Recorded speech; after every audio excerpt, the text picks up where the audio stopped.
Cricket అభిమానుల యొక్క ఆశలను క్రీడాకారులు ఏ విధంగా నిలబెట్టిరో ఈ ఎమ్మెల్సీ ఎన్నికలు కూడా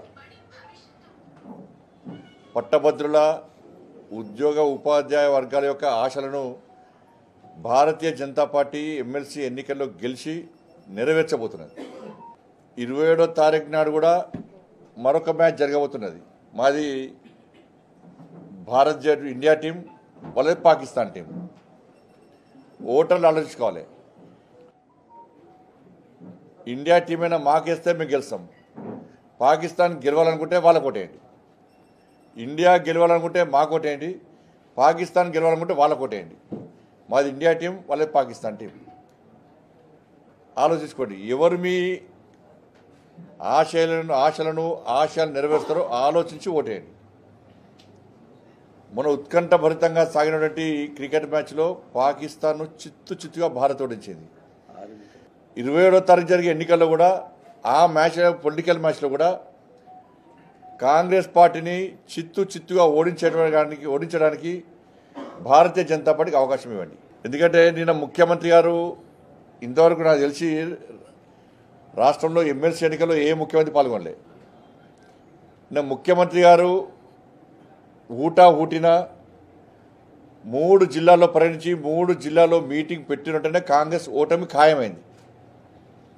ముఖ్యమంత్రి గారు 3 మీటింగ్లో కూడా కాంగ్రెస్ పార్టీ అభ్యర్థి గెలవకుంటే మాకు వచ్చేదేం లేదు పోయేదేం లేదని చెప్పడం ద్వారానే ఓటమిని ఒప్పుకున్నారు. నేను వాస్తవంగా ఆ మీటింగ్ చూస్తే ఆల్ ఫోర్స్ యాన్యువల్ డేకే అనిపించింది నాకు. ఓటర్స్ ఎవరు లేరు ఆడ, వాళ్ళ సిబ్బంది తప్ప ఓటర్స్ ఎవరు లేరు, చప్పలు ఓటర్లు ఎవరు లేరు, కుర్చీలన్నీ ఖాళీ. అందుకే ఆ స్కూల్ విద్యాసంస్థల యాన్యువల్ డేకే కనిపించింది, బహిరంగ సభలో కనిపించాడు. ఇవాళ అనేక విషయాలను ముఖ్యమంత్రి గారు ప్రస్తావించారు. ఇవాళ కులగణన విషయంలో సర్వే విషయంలో ముఖ్యమంత్రి గారు మాట్లాడారు. ఇలా స్పష్టం చేసుకున్నాను. ఇవాళ మీ మేము కులగణనకు వ్యతిరేకం కానే కాదు.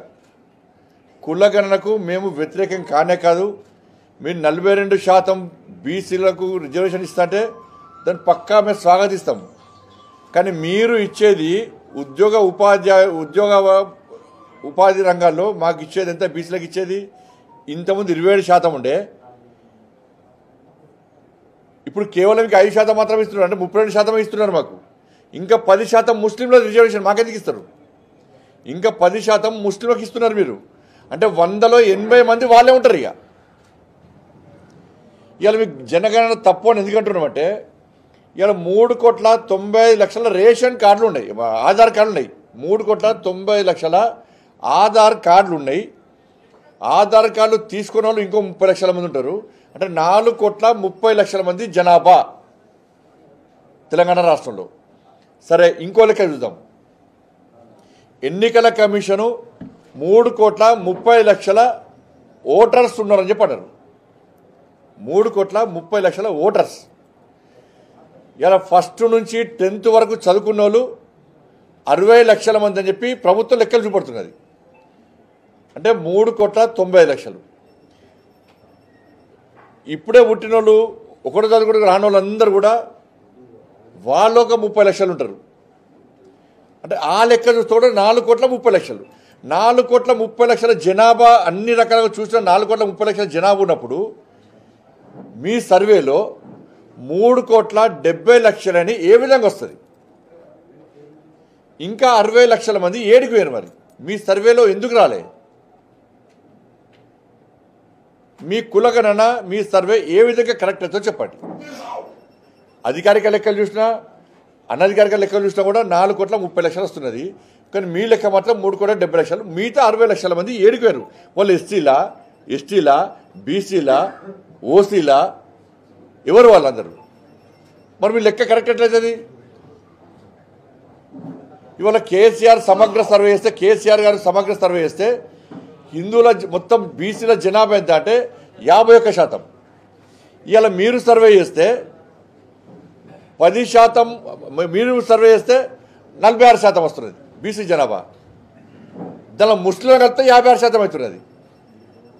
మరి కేసీఆర్ ముస్లిం గురించి మాట్లాడారు. మరి హరీష్ రావు గారు, కేటీఆర్ గారు ఇదే అసెంబ్లీలో ఇదే ప్రభుత్వాన్ని ప్రశ్నించిన అసెంబ్లీలో మేము మా సర్వేలో 51% బీసీల జనాభా అయితే మీ సర్వేలో 46% బీసీల జనాభా ఎట్లయిందన్నప్పుడు ఆ రోజు ఈ ముస్లింల ప్రస్తావన ఎందుకు తీసుకురాలి మీరు అసెంబ్లీలో?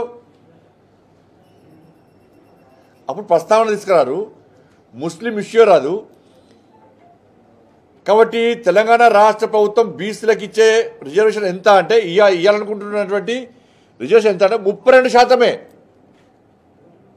ఉద్యోగ ఉపాధి వర్గ రంగాల్లో మాకు ఇచ్చేది బీసీలకు ఇచ్చేది 32%, అంటే 5% మాత్రమే ఇస్తున్నారు. మేము పక్కా వ్యతిరేకమే. మేము 100% ముస్లింలను బీసీలో చేర్చడానికి పక్కా వ్యతిరేకము. ఉన్నారు ఇప్పటికే దివుదేకుల కులాలు ఉన్నారు, కొన్ని కులాలు 2 కులాలు ఉన్నాయి. వాళ్ళు మొదటి నుంచి కూడా దీనిలో లాభం పోతున్నారు. వద్దన్నాం ఏమైనా? గుజరాత్ ఇస్తలేరా, మధ్యప్రదేశ్ ఇస్తలేరా? ఇవన్నీ కాదు కదా. నువ్వు తెలంగాణ గురించి మాట్లాడు. గుజరాత్లో అభివృద్ధి ఎట్లా జరుగుతుందో దాని గురించి చర్చిద్దాం. మధ్యప్రదేశ్లో ఏ విధంగా జరుగుతుందో చర్చిద్దాం దాని మీద. మరి అక్కడ అనేక సంక్షేమ పథకాలు ఏ విధంగా మనతో చర్చిద్దాం. అభివృద్ధి విషయంలో పోలిక పోల్చుకోండి వాళ్ళు. మీరు ఇప్పుడు 12% ముస్లిం జనాభా ఉంటే 10% తీసుకొచ్చి బీసీలో కలిపితే ఇప్పుడు 100లో 80 మంది వాళ్ళే ఉంటారు.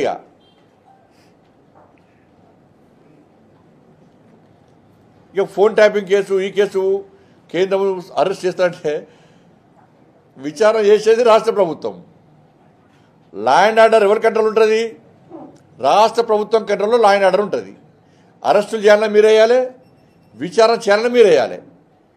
మీకు చేతనైతే లేదు, చేతనప్పుడు ఏం చేయాలి? సిబిఐకి ఇవ్వమని చెప్పి కోరాలి. సిబిఐకి ఇవ్వమని కోరితే మేము అరెస్ట్ చేస్తాం, మేము విచారణ చెప్తాం మీతో కానప్పుడు.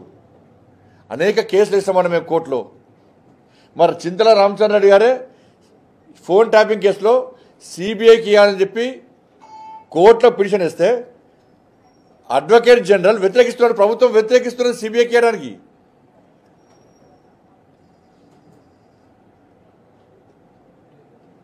ఫోన్ ట్యాపింగ్ కేసు అంటున్నారు. ఫోన్ ట్యాపింగ్ కేసు మీ ప్రభుత్వం వచ్చినాకనే ఫోన్ ట్యాపింగ్ కేసులో కేసు బుక్ చేసింది, వాళ్ళందరినీ అరెస్ట్ చేసింది. అరెస్ట్ చేసే సమయంలో వాళ్ళు స్టేట్మెంట్ ఇచ్చారు. ఏమని ఇచ్చారు? పెద్ద ఆయన చెప్తేనే మేము ఫోన్ ట్యాపింగ్ చేస్తామని చెప్పి క్లారిటీగా కేసీఆర్ పేరు చెప్పకనే చెప్పారు వాళ్ళు. కేసీఆర్కి ఒక్క నోటీస్ ఇవ్వలే, కేసీఆర్కి ఇంతవరకు. కేసీఆర్ కొడుకు ఒక నోటీస్ ఇవ్వలే, ఒక్క నోటీసు. అరే వాళ్ళ స్టేట్మెంట్ రికార్డ్ చేసిర్రు, ముఖ్యమంత్రి గారే చెప్పారు, కేసీఆర్ పేరు చెప్పిర్రు అని చెప్పినప్పుడు మరి కేసీఆర్ గారికి ఒక్క నోటీస్ ఎందుకు వెళ్ళి ఇంతవరకు? ప్రభాకర్ రావు గారు పారిపోయారు, శ్రవణ్ గారు పారిపోయారు. ఎవరి హయాంలో పారిపోయారు? మీ ప్రభుత్వం ఏర్పడగానే మీ చేతిలో మీ కళ్ళ మీద పారిపోయారు కదా. పారిపోయే అవకాశం ఇచ్చింది ఎవరు? కాంగ్రెస్ పార్టీ ప్రభుత్వమే. ప్రభాకర్ రావు గారు కానీ శ్రవణ్కి కానీ పారిపోయే అవకాశం ఇచ్చింది మీ ప్రభుత్వమే. మీ హయాంలోనే పారిపోయారు. మీరు పారిపోయే విధంగా సహకరిస్తారు, మేము పట్టుకురావన్నా? ఈ సిబిఐకి పట్టుకొస్తాం. సిబిఐకి ఫార్ములా ఇరేస్ అన్నారు. దానిలో ఎంత ఘోరం అంటే దానిలో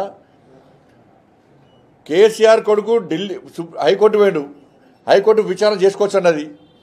సుప్రీంకోర్టు పోయిండు, విచారణ చేసుకోవచ్చు అన్నది. కనీసం నోటీస్ ఇస్తలేరు. ఆయన తప్పు లేదే, ఆయన ఇన్వాల్వ్మెంట్ లేదే కోర్టుకు పోయిండు. ఆయనే సాక్షాత్తు రాష్ట్ర ముఖ్యమంత్రి గారు, మంత్రులు అందరూ అన్నారు కేసీఆర్ కొడుకు ప్రమేయం ఉంది దీనిలో అని చెప్పని. దీనిలో గమ్మత్తైన విషయం ఏంటంటే ఎవరైతే ఆర్గనైజర్ ఉన్నారో ఫార్ములా ఇరేస్ సంబంధించి అసలు ఆర్గనైజర్నే అక్యూజ్గా చేర్చలే. ఆర్గనైజర్ ఎవరైతే ఉన్నారో ఆర్గనైజర్నే అసలు అక్యూజ్గా చేర్చలే. నేను విచారణ ఎడిపోతుంది? సుప్రీంకోర్టు ఇచ్చే, హైకోర్టు ఇచ్చే. మరి కేసీఆర్ కొడుకు ఎందుకు నోటీస్ ఇస్తలేవు? నువ్వు కనీసం నోటీస్ ఎందుకు ఇస్తలేవు? ఈ అరెస్ట్ ఎందుకు నోటీస్ ఇస్తలేవు? ఇలా విద్యుత్ కొనుగోలు విషయంలో అక్రమాలు జరిగాయని చెప్పి లోకూర్ కమిషన్ వేసినావు. నువ్వు నరసింహారెడ్డి గారు ఉంటే మార్చినావు, లోకూర్ కమిషన్ వేసినావు. ఆ కమిషన్ రిపోర్ట్ ఇచ్చి 3 నెలల ఇప్పటికీ 3 నెలల కమిషన్ రిపోర్ట్ ఇచ్చి ఎందుకు బయట పెడతలేరు? బయట పెట్టకూడడానికి కారణం ఏంది? ఇప్పుడు విద్యుత్ కొనుగోలులో అక్రమాలు జరిగాయని చెప్పి అన్నారు. అన్నప్పుడు అక్రమాలు ఎవరు పాల్పడ్డారని చెప్పన్నారు? కేసీఆర్ అక్రమాలు పాల్పడ్డారని చెప్పి ఇదే ప్రభుత్వం చెప్పింది. దాని మీదే విచారణ జరుపుతున్నది. మరి విచారణ సందర్భంగా ఒక్క రోజున కేసీఆర్ పిలిచి ఆ కమిషన్ విచారణ జరిపిందా? ప్రపంచంలో ఏ మూల ఏ క్షణం ఏం జరుగుతుందో వేగంగా తెలుసుకోవడానికి తొలి వెలుగు వాట్సాప్ ఛానల్ని ఫాలో చేయండి.